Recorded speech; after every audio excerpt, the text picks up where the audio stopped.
नमस्ते। मैं हूं नेव्या। आप देख रहे हैं नेव्या नायक।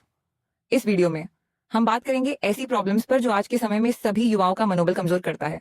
तो आइए जानते हैं ओवर थिंकिंग की एक ऐसी आदत जो हमें अंदर से तोड़ देती है। इस टॉपिक को हम अपने नए गेस्ट से सुनेंगे। 5 मिनट का वीडियो आपका जीवन बदल सकता है।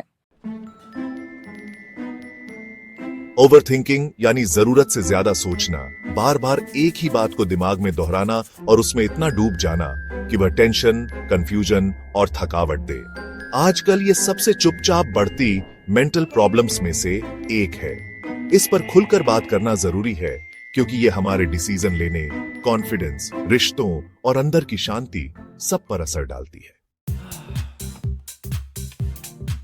हर कोई कभी ना कभी इसके जाल में फंसता है। फर्क होता है कि हम उससे बाहर निकलने की कोशिश करते हैं या नहीं। सोचने की ताकत हमें खास बनाती है, लेकिन लिमिट क्रॉस हो जाए तो अंदर से हमें खा जाती है। ओवर थिंकिंग का मतलब है जो हुआ नहीं, जो होगा या नहीं होगा, जो बोला गया या नहीं बोला गया, हर बात को इतना घुमाकर सोच लेना कि अपना आज ही भूल जाए। मान लो आपने किसी को मैसेज किया और 2 घंटे तक जवाब नहीं आया। अब दिमाग चलता है, कहीं वो नाराज तो नहीं, मैंने कुछ गलत तो नहीं कहा, रिश्ता खराब ना हो जाए। जबकि सामने वाला मीटिंग में हो सकता है या फोन साइलेंट पर। छोटी बात को इतना खींच लेना, यही है ओवरथिंकिंग। ये तब ज्यादा होता है जब हमारे अंदर इनसिक्योरिटी या भरोसे की कमी हो। जैसे मीटिंग में कुछ कहा और सब चुप, तो दिमाग बोले मैंने कुछ बेवकूफी तो नहीं बोल दी, सब मुझे जज कर रहे होंगे। जबकि हो सकता है लोग आपकी बात पर सोच रहे हों। दूसरी वजह है परफेक्शनिज्म। कुछ लोग हर काम एकदम परफेक्ट करना चाहते हैं और जब वैसा नहीं होता तो खुद पर शक करते हैं। कोई स्टूडेंट 95% लाता है लेकिन सोचता है काश 98 आता। कोई लड़की कपड़ों को लेकर सोचती है ये ड्रेस ठीक है ना, लोग क्या सोचेंगे। ये भी ओवरथिंकिंग है।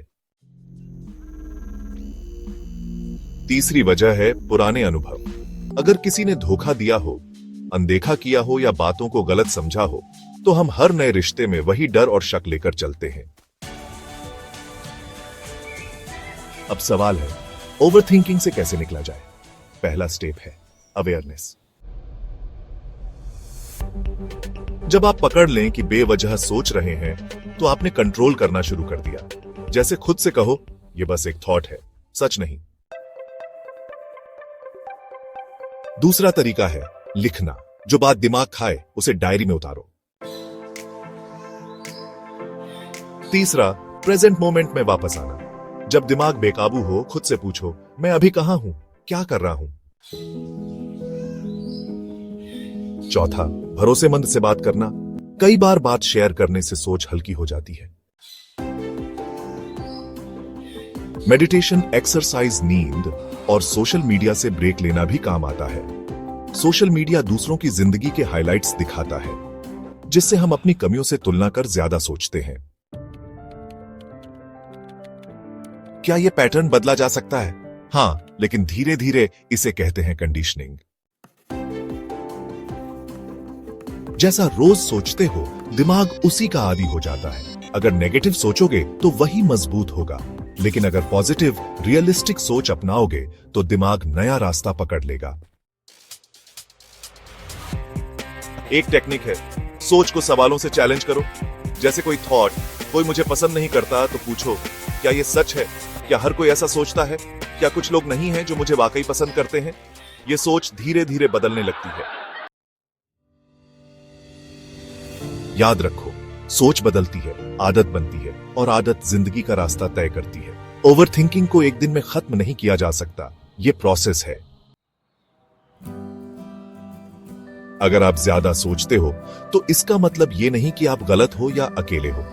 लेकिन अगर आज ठान लो अब मैं सोच के पीछे नहीं, होश से जिंदगी जीऊंगा, तो बदलाव शुरू हो जाता है।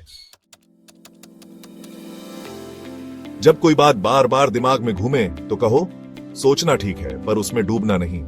अपने थॉट्स के राजा बनो, गुलाम नहीं। जिंदगी तुम्हारी है, इसे सोच से नहीं समझ से जियो। ओवरथिंकिंग का सबसे खतरनाक पहलू यह है कि ये अंदर खुद के खिलाफ माहौल बना देता है।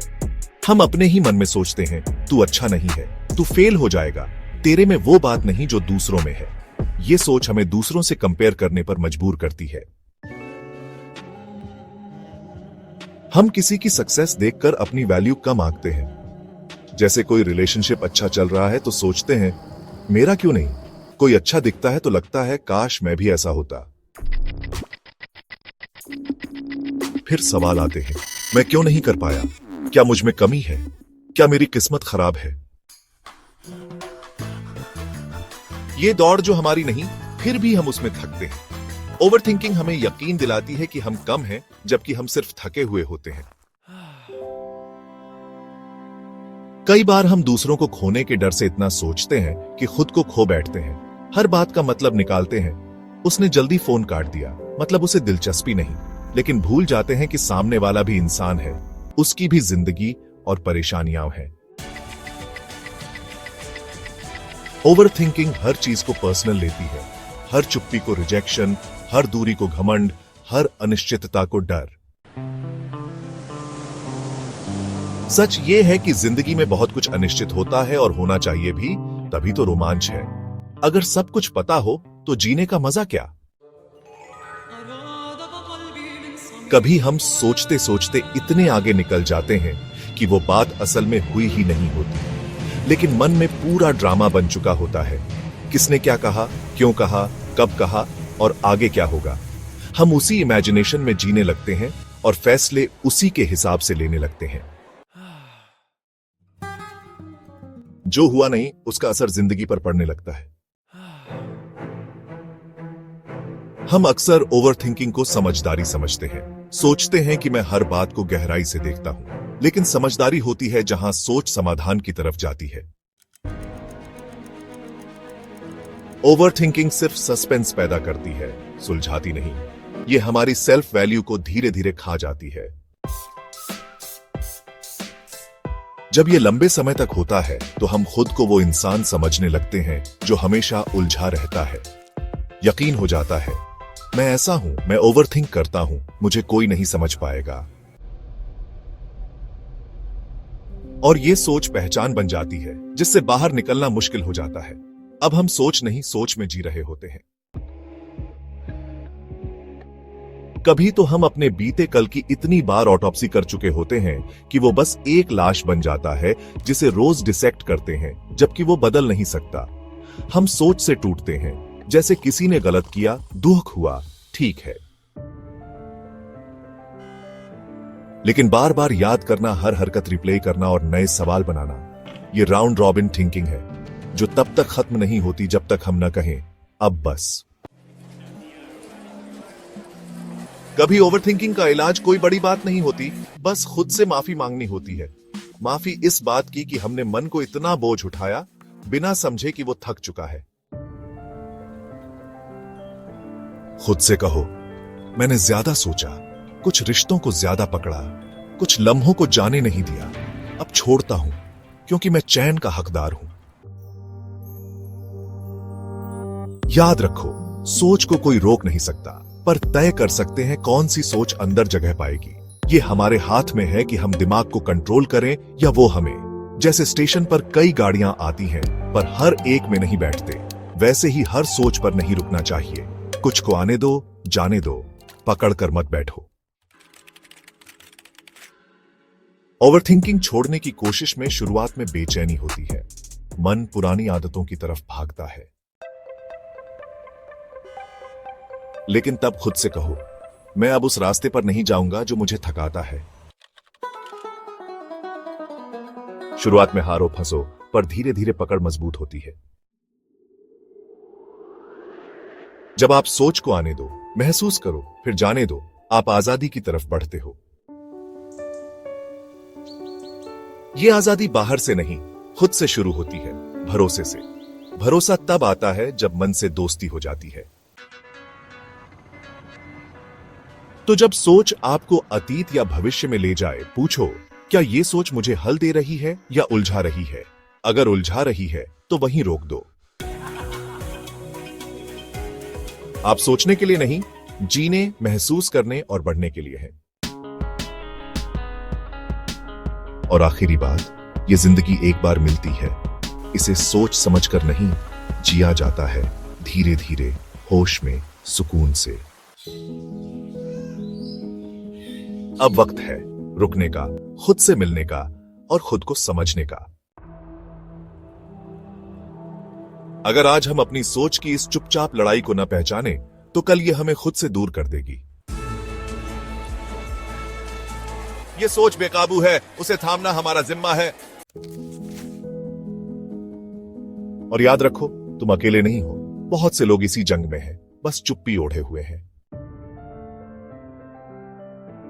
अगर आज तुम अपनी चुप्पी तोड़ते हो, दिल की आवाज सुनते हो, तो पहला कदम रख दिया। अगर इस वीडियो ने तुम्हारे मन की किसी बात को छुआ है तो बदलाव यहीं से शुरू करो। एक ओवर थॉट पकड़ो, उसे लिखो, सवाल पूछो, फिर जाने दो। एक सोच छोड़ने से 1000 भारी सोचों से बच सकते हो। और अगर लगे कि यह वीडियो किसी और की मदद कर सकता है तो शेयर जरूर करो। शायद तुम्हारा ये एक क्लिक किसी की सोच और जिंदगी बदल दे। कमेंट्स में बताओ वो कौन सी सोच है जो बार बार दिमाग में आती है और रोकती है। मिलकर बात करेंगे, क्योंकि शब्दों से हम कमजोर नहीं, आजाद होते हैं। और अगर ऐसे दिल से जुड़ी कहानियां और समझ चाहिए तो चैनल सब्सक्राइब करो। ये सिर्फ वीडियो नहीं, हम सबके बीच की वो बातचीत है जो हमने खुद से नहीं की। याद रखो, सोच की भीड़ में खो जाना आसान है, लेकिन उस भीड़ से बाहर आकर खुद को थाम लेना, यही असली हिम्मत है। तुम अकेले नहीं हो। अब कभी भी